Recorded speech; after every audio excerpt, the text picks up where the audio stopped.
السلام علیکم ورحمۃ اللہ وبرکاتہ۔ بسم اللہ الرحمن الرحیم۔ نافرمان ہوئے۔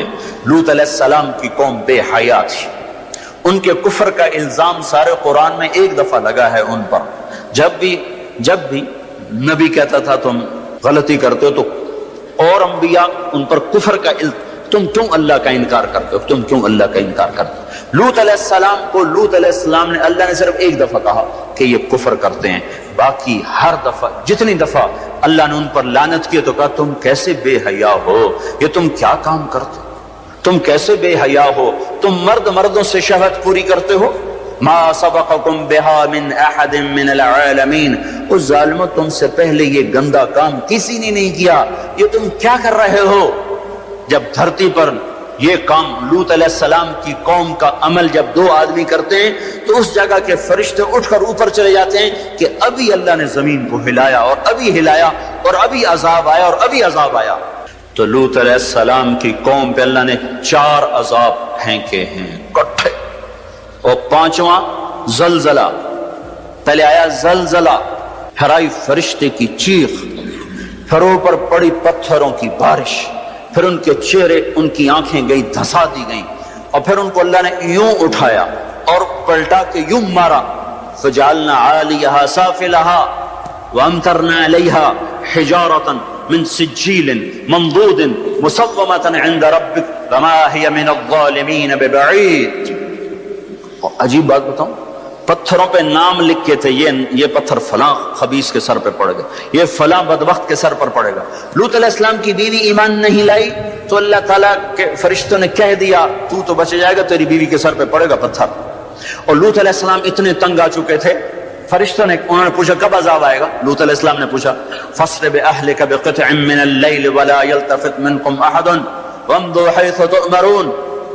لوط علیہ السلام کہنے کہ عذاب کب آئے گا؟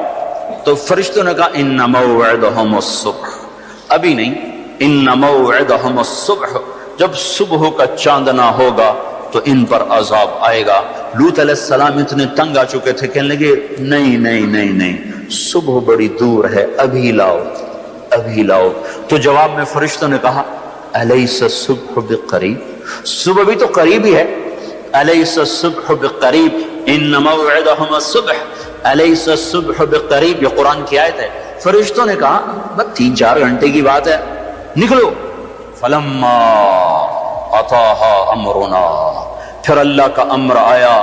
کہاں ہے اللہ؟ کیا ہمارا کیا پڑھے لکھا دور ہے، سائنس کا دور ہے، ترقی کا دور ہے، پلیٹیں ہلتی ہیں، اللہ ویلا بیٹھا ہوا ہے۔ ہاں واپس آؤ۔ عقل کی پرستش نے یونان کو کیا دیا، رب کی پرستش نے دیا جو بھی دیا۔ اللہ اس کے رسول کی غلامی سے سہرے بندے ہیں جس کے بھی بندے ہیں، وہی عزت کی سیڑھیوں پر چڑھا ہے جس نے اللہ رسول کے غلامی کا دم بھرا ہے، جس نے ان کی چوکٹ کو چوما ہے، وہی دنیا اور آخرت میں سرخرو ہوا ہے۔ بے حیا معاشرہ ٹوٹ جاتا ہے اور بے حیائی ننگی ہو کے ناچ رہی ہے۔ کیا حیرت کی بات ہے کہ ننگے ناچ سکرین پہ دکھائے جا رہے ہیں اور دیکھنے والے مزے سے بیٹھے دیکھ رہے ہیں، تو کیا میرے اللہ کو غیرت نہ آئے گی؟ میں یہ لوط علیہ السلام کی قوم کے علاقے میں پھرا ہوں، 300 میل کا علاقہ ہے، غور آج کل اس کو کہتے ہیں، پوری پٹی پہ پھرا ہوں۔ وہ سارا پہاڑی علاقہ ہے، اسلام آباد کے پہاڑوں میں سب بڑے نہیں، چھوٹے چھوٹے خوبصورت پہاڑ، چلتے چلتے ایک دم بیچ میں نشیب آتا ہے اور یوں زمین 300 میل تک بیٹھی ہوئی نظر آتی ہے۔ عربی زبان میں بیٹھی چیز کو غور کہتے ہیں۔ یہ زمین کیسے بیٹھ گئی؟ جب لوط علیہ السلام کی بستی کو اٹھایا اور اٹھا کر اوپر سے زمین پر مارا تو وزنی چیز جب زمین پر گرتی ہے تو دائیں بائیں زمین نیچے بیٹھ جاتی ہے۔ اس طاقت سے وہ بستی زمین پر گری کہ 300 میل تک ساری زمین بیٹھ گئی۔ تو لوط علیہ السلام صبح نکلنا تھا کہ پہلے زلزلہ آیا، پھر فرشتے کی چیخ آئی، پھر پتھر برسنے لگے، چیخ و پکار۔ لوط علیہ السلام نے بیوی سے کہا تھا پیچھے نہ مڑ کے دیکھنا، پر اللہ کا فیصلہ ہو چکا تھا کہ اس کا بھی سر ٹوٹنا ہے۔ تو چلتے بس وہ نہیں رہ سکی، ذرا یوں اتنی کو گردن ٹیڑھی ہوئی تھی کہ اوپر سے پتھر آیا اور اسے بھوسا بنا کے پھینک دیا۔ تو میرے بھائیوں، ہم سب خطرے کی لپیٹ میں ہیں، باری لگ چکی ہے، نمبر بنمبر، نوبت بنوبت یہ ہوگا، یا لوگ توبہ کریں گے یا اللہ کی نشانیاں کھل کے آئیں گی۔ جب یہ ہوگا، جب میری امت گانے بجانے کو جو قومیں گانے بجانے میں ڈوبتی ہیں وہ ہلاک ہو جاتی۔ چلو میں کہتا ہوں وہ جو قرآن بھی پرانی کتاب اور حدیثیں بھی پتہ نہیں ہیں کہ نہیں ہیں، کتنا ایک طبقہ ہے جاہلوں کا جو یہ بھی کہتا ہے۔ اقبال کو تو مان لو تمہارا شاعر مشرق ہے، حکیم الامت کا لقب پایا ہے۔ 1996 میں انڈونیشیا جماعت میں گیا تھا تو وہاں کا جنرل حبیبی تھا مسلمانوں کا لیڈر، اس سے ملاقات پر اس نے کہا کہ آپ کے شاعر اقبال کی پوئٹری کو ہم نے اپنی زبان میں ٹرانسلیٹ کر کے اپنے نوجوانوں میں جذبہ پیدا کیا۔ میں نے کہا ہماری قوم تو اس کی قدر نہ کر سکی، 100 سمندر پار کی قوم اس کی شاعری سے انقلاب لے آئے، اور انہیں گانوں سے ہی فرصت کوئی نہیں۔ تو اقبال نے کیا کہا تھا؟ تجھ کو بتاتا ہوں کہ تقدیر امم کیا ہے، تمہیں بتاؤں میں قوموں کے عروج و زوال کی کہانی، شمشیر و ثنا اول، طاؤس و رباب آخر۔ جب وہ اٹھتی ہیں عزت کے زینوں پر تو نیزوں کی کھڑکھڑاہٹ اور تیروں کی سنسناہٹ اور تلواروں کی جھنکار ان کا نغمہ ہوتا ہے، اور جب وہ ذلت کے گڑھوں میں گرتی ہیں اور پستیوں میں گرتی ہیں تو پھر تان سین ان کا بڑا آدمی بن جاتا ہے، پھر تان سین کے قصیدے پڑھے جاتے ہیں، پھر گلوکاروں کو فنکار بنایا جاتا ہے، پھر ناچنے والیوں کو فنکارہ بنایا جاتا ہے۔ ہائے ہائے ہائے ہائے، 6 لاکھ کو کیا جواب دو گے؟ پاکستان کے عوام کے کو 3 ہستیوں کا سامنا ہے، ساری دنیا کو 2 کا سامنا، ایک اللہ کا ایک اس کے رسول کا، پاکستان والوں کو 3 کا سامنا ہے، ایک اللہ کا، ایک اس کے رسول کا، اور ایک ان 6 لاکھ کا جن کی ہڈیوں پر اس ملک کو تعمیر کیا گیا۔ وہ معصوم بچے جو درختوں سے لٹکا کر سینے کے پار کیل کر دیے گئے، وہ عزت مآب بیٹیاں جو خاک و خون میں لوٹا دی گئیں، وہ نوجوان اور بوڑھے جن کی لاشوں سے ٹرینیں بھر بھر کر لاہور کے اسٹیشن پر آتی تھیں۔ ہاں میں تو مہاجر نہیں ہوں، لوکل آدمی ہوں، لوکل ذمہ دار کا بیٹا ہوں۔ میرے ابا کا ایک مہاجر دوست تھا، اس کی ایک دفعہ وہ کہانی سنا رہا تھا میرے باپ کو، میں بیٹھا سن رہا تھا۔ ہمارے ڈیرے پر جالندھر سے بھاگا کمیاں صاحب سارا ہی خاندان کٹوا کے نکلا۔ کیا خیال ہے یہ 6 لاکھ تو ایسے پڑا ہے، اس سے زیادہ ہی ہوگا، یہ تمہارے گریبان پکڑیں گے، اسی لیے بنایا تھا ملک کے جگہ جگہ زنا کے اڈے کھل جائیں، شراب بکے، ناچ گانے کی محفلیں ہوں، ہمارے خون کی یہی قیمت ہے۔ ہائے انسان ظالم ہے، بھول جاتا ہے 50 کی دہائی میں پیدا ہونے والوں نے ان نوحوں کی تھوڑی بہت صدات باز گشت سنی ہوئی ہے۔ تمہیں کیا خبر کتنی جوانیاں رل گئیں، کتنی ماؤں، کتنی مائیں، کتنے بیٹے، کتنے باپ، کتنی بہنیں، کتنے سہاگ، کتنی جوانیاں اس بھٹی میں جل کے گل کے راکھ ہوئیں، پھر اس خطے کو وجود ملا۔ کہنے کہ میں رات کو چلتا تھا، دن کو چھپتا تھا کماد کے کھیت میں، پیچھے سکھ، آگے منزل کا پتہ کوئی نہیں کدھر جانا ہے۔ رخ لاہور کا تھا، پہنچ گیا دریائے ستلج۔ اس وقت ستلج زندہ تھا، اپنی روانیوں کے ساتھ بہتا تھا، ایسے سویا ہوا ستلج نہ تھا۔ اب آگے ستلج، پیچھے سکھ، یا کرپان پڑے یا پانی، 2 میں سے ایک ضرور ہے، یا اگر آگے موت یا پیچھے موت۔ کیا میرے جی میں آیا سکھوں کے ہاتھوں مرنے سے بہتر ہے پانی میں مر جاؤں۔ تیرنا نہیں آتا تھا کہ میں نے ایک لکڑی اٹھائی، اس کو آسرا بنایا، میں نے کہا اے مولا زندگی ہے تو پار لگا دے، تیرنا مجھے آتا نہیں۔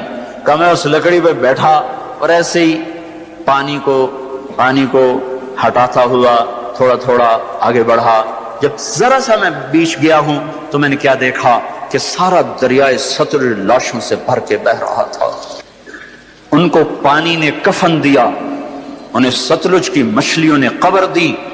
یہ تم سے پوچھیں گے، بددانتوں سے پوچھیں گے، ظالموں سے پوچھیں گے، ان ناچنے والوں سے پوچھیں گے، اور یہ ناچ کی محفلیں سجانے والوں سے پوچھیں گے ہماری ہڈیوں کی کیا قیمت ہے۔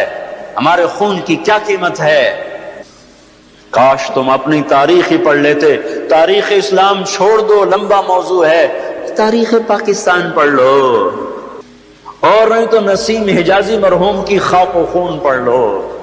میں نے اسکول لائف میں خاک و خون پڑھی تھی، 1 مہینہ میں روتا رہا تھا. میرا ایک بھانجا تھا، اس نے حفظ کیا، داڑھی منڈا دی. مجھے بڑا غم کہ یہ اس نے ظالم نے کیا ظلم کیا. اس نے کہیں خاک و خون پڑھی، اس نے ایسی توبہ کی، داڑھی بھی رکھ لی، پتلون بھی چھوڑ دی. اپنی تاریخ کو بھلا دینے والی قومیں بے نشان ہو جاتی ہیں. وہ قافلہ ہوتا ہے پر جس کی کوئی منزل نہ رہے.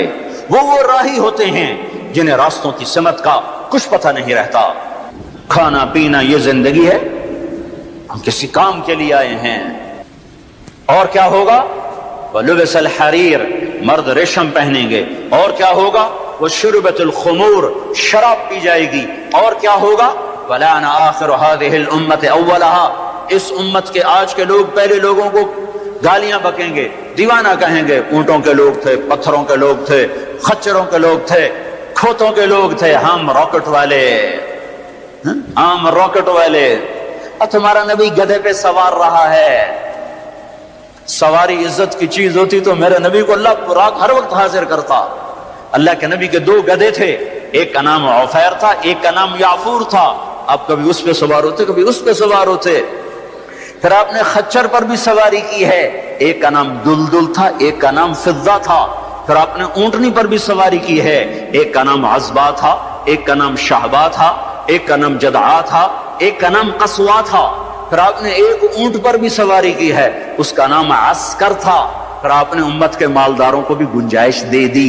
آپ نے گھوڑوں پر بھی سواری کی ہے، اور چھوٹے موٹے گھوڑے بڑے عالی شان. ایک گھوڑے کا نام ورد تھا، ایک کا نام یعصوب تھا، ایک کا نام یعبوب تھا، ایک کا نام مرتجل تھا، ایک کا نام سکب تھا، ایک کا نام سبحہ تھا، ایک کا نام لزاز تھا، ایک کا نام قراس تھا. یہ سارے حسین گھوڑے تھے جن پر آپ نے کبھی کبھی سواری فرمائی کہ اگر میری امت کا کوئی مالدار اچھی سواری رکھنا چاہے تو میں گنجائش دیتا جاؤں کہ میں صرف غریبوں کا نبی نہیں ہوں، مالداروں کا بھی نبی ہوں.